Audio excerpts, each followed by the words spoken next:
All right, good morning everyone. Okay, well it's lovely to be at Glenala High School today, and of course a big announcement, a total of $22 million is being spent in this local high school. Years ago this school was about 300 students, it's now at 1,000, it's going to be 1,200 next year. It's a growing community, a growing school. And it's a school of choice for many students living in the local area, and this investment is absolutely massive. This is the biggest injection of money into a school in this local area that we've ever seen, and I'm very pleased that the Education Minister's joined us today. We'll be expanding this training centre here, $4 million. We'll be doubling its size. We've got $5.7 million to do a performance hall upgrade, and $12.6 million for a new 3-storey learning centre. So wonderful news today. We expect that there'll be local jobs, around 50 jobs will be part of this, and of course this is part of our $1.99 billion expenditure on educational infrastructure, which is fantastic news. So wonderful to be here. And of course we've got the Skills Summit coming up next week, so it's really important that we are linking the students with the jobs that they need for the future. So a lot of links here with trucks, especially like with Volvo over in Wacol, and also to expanding their engineering, because we know that Rheinmetall, very close in Redbank Plains, will be needing a whole range of engineering skills, welding, etc. And if we can give the children the chance to get these skills, then they're going to have a really, really bright future. And just like we saw in Maryborough yesterday, building trains in Queensland, $200 million for a brand new facility. This is our government's agenda about linking the skills that are needed with the manufacturing jobs. So very, very important. I also just want to mention today I've got some good news in relation to masks. So I've been advised that as we come off the third wave of Omicron and reported cases and hospitalisations continue to reduce, the recommendations regarding wearing masks indoors now changes. The advice is still to wear one if you are a person who is considered vulnerable, and don't forget too, it's still your choice whether or not you wear one or not. Masks are still required in health and aged care settings and on public transport, and of course if you're travelling on a plane. But from today on, you do not need to wear a mask indoors. So that's good news, and very, very good news in terms of the number of staff that have been off in isolation or off work. So back in the 25th of August, back in July, we had around 2,500 people plus off with COVID or flu, and today it is absolutely right down with only about 488, which is fantastic. And of course in our hospital we have 321 people in hospital, so that's come right down from when we had over I think it was from memory over 1,000. So that's excellent, excellent news. So well done Queensland. And it's great that people put the masks on when they need to and they take them off when they don't. But of course we still need to protect our most vulnerable members in our community. So look, I'll hand over to Minister Grace and then we're happy to take some questions. Thanks. Thank you, Premier. And good morning everyone, and it's great to be here at Glenala State High School with local member and Premier, and of course the Principal Daniel Johnson. And can I congratulate Daniel on a fantastic job that he's doing in growing this school. And I think we were talking to Paul Matthew, the PNC President, and we have invested in this school, but we're investing even more. As the Premier said, $22.4 million will be invested in the school, all ready to be opened in 2024.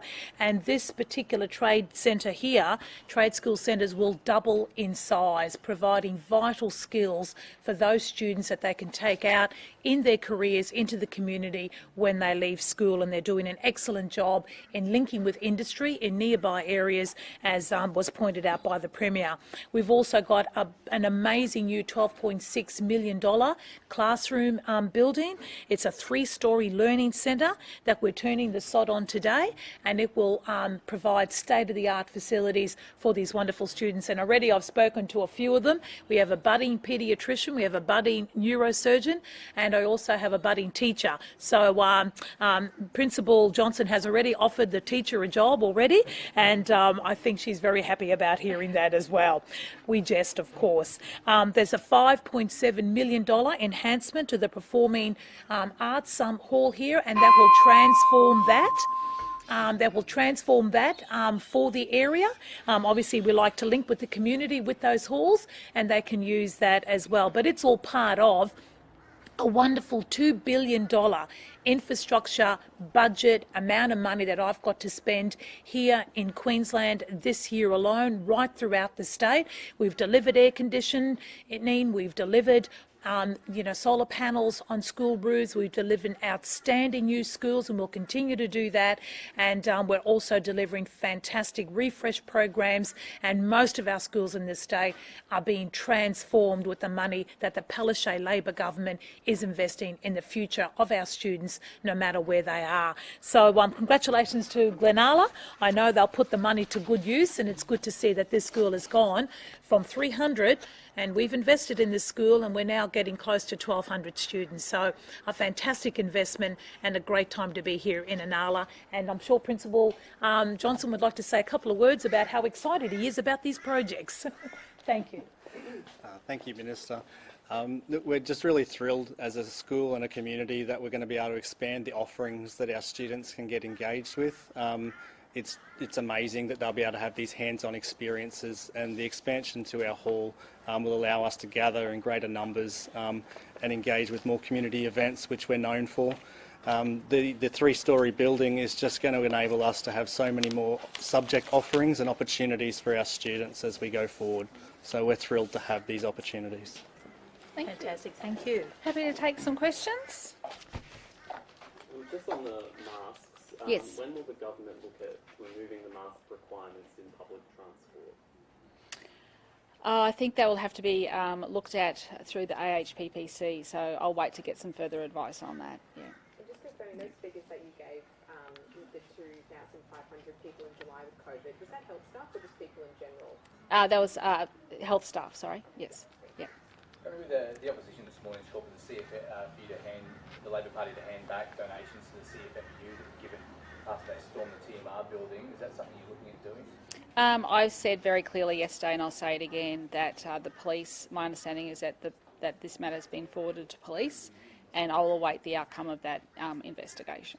Does it concern you, those images, people storming the building? Of course it does. I said yesterday it was disgraceful. I stand by my comments, and I still stand by my comments that they should apologise to the workers that felt unsafe and threatened. When you say you'll await the outcome of that investigation, does that mean that you might look at handing that money back to the CFMU? I'm not doing hypotheticals. I'm going to wait until I see the results of what that investigation I think when this says. matter was raised before, the South Australian Premier ordered the party to hand back money after stickers were put on cars. Well, that's a matter for the party. What I'm saying is this is a serious matter, and I will await the outcomes of any police investigation. He directed the party to do that, and they did do that. I guess are you saying that you haven't seen that evidence yet, or what? If that's what you said last time, I haven't seen any evidence. We either let the authorities do the investigations or we don't. So I will let them do that investigation, and I will wait to see the results of that investigation. What sort of thing do you need to see then to actually make that decision to hand that back? Trespass? Is that a high enough bar? I'll wait till I see the results. Do you want Mark Bailey to clarify whether he knew about the... He was very clear yesterday, very, very clear, that he did not know. And secondly, he has to be at the CBRC meeting that I call. So it is mandatory. It's not discretionary.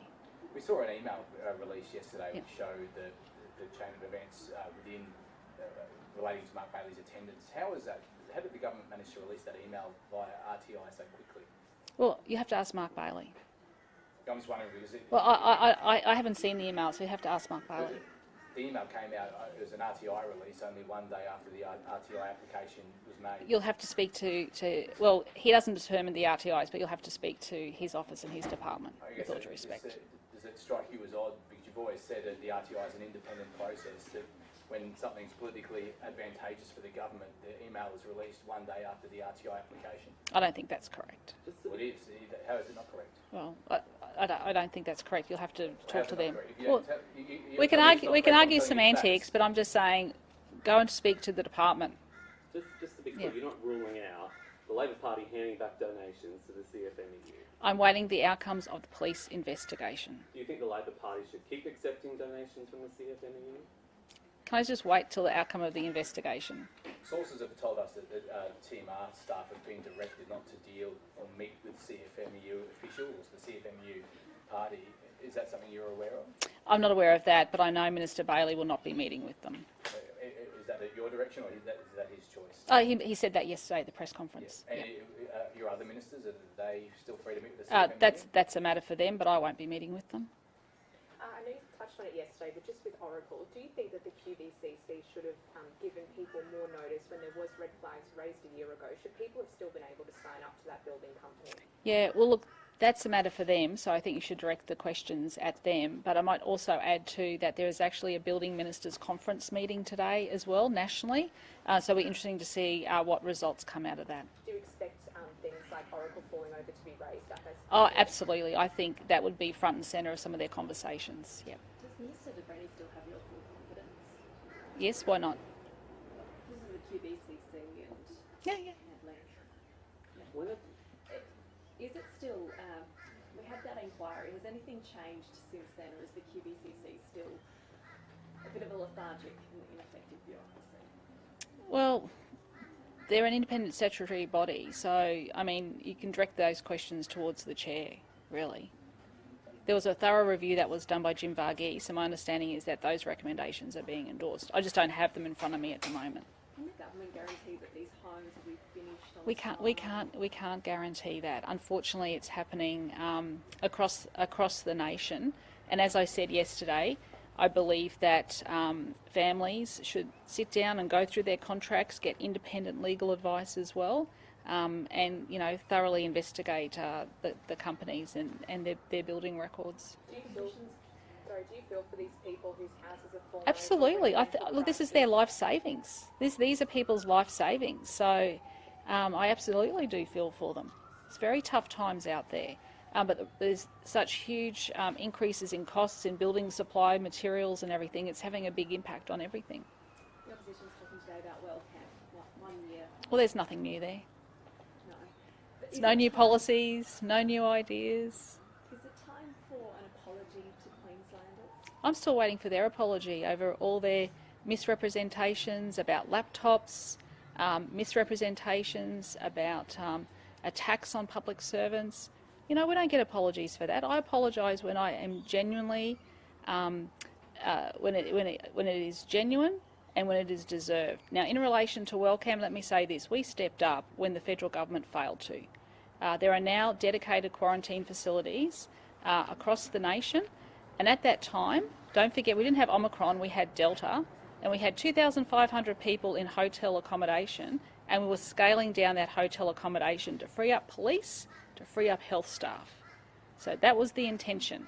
So it's there for the future, and it will safeguard our future. I don't know what's around the corner. Queenslanders don't know what's around the corner. Has the government identified any other ways to use that? There's quite a few ideas that are coming in at the moment. So they're going to the Deputy Premier at the moment, but there are some really interesting ideas. And the other thing too, don't forget too, we've got this big skills summit coming up as well. If we need to get a whole lot of seasonal workers in, it may be used faster than we think. What are some of those interesting ideas? Well, I'm not going to talk to you there. Deputy Premier. They're interesting. Queenslanders love to hear them. Yeah, well, they'll hear them in due course. They'll hear them in due course. Is the government then going to take up the second lot of 12 months then on the contract? I'll get back to you on that. Yeah. Just yesterday, you said the CFMEU owed TMR Last staff one, an yeah. apology. Yes. If you've obviously reached that decision, why can't you reach a decision about donations? What is it that you're actually waiting for? If you can already call for an apology. Well, the staff felt unsafe.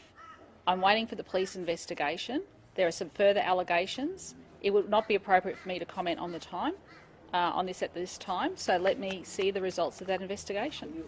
Can you say what threshold there would be? You're I'm not saying going to talk about a threshold. I want to see the outcome of the investigation. I was wondering if there's obviously an apology suggests there's been wrongdoing. If there has been wrongdoing, why not ask for the donations to be returned? Well, people felt unsafe in their workplace. So is that not a big enough threshold to hand back? Well, that's an apology. That's why I want the apology. I think we're going around in circles now. Sorry, guys, can I just ask you one on QR codes? The QR codes. Yeah, sure, sure. Victoria's announced that they're now changing their app to link government discounts. It's a cost of living initiative. Is the Queensland government considering any new uses for our... That's interesting. I'm happy to have a look at that. That does sound interesting. But I think what we need to do is get out more information to people about the rebates and what they can apply for. The fact that Queenslanders are getting that $175 rebate from their electricity. I think that's, you know, addressing a big cost of living issue. And there are other things out there that people have to apply for. So it's about, do people know where to go? So yeah, we'll look at it. Okay. Thank you. Great, Thanks. thank you. Thank you.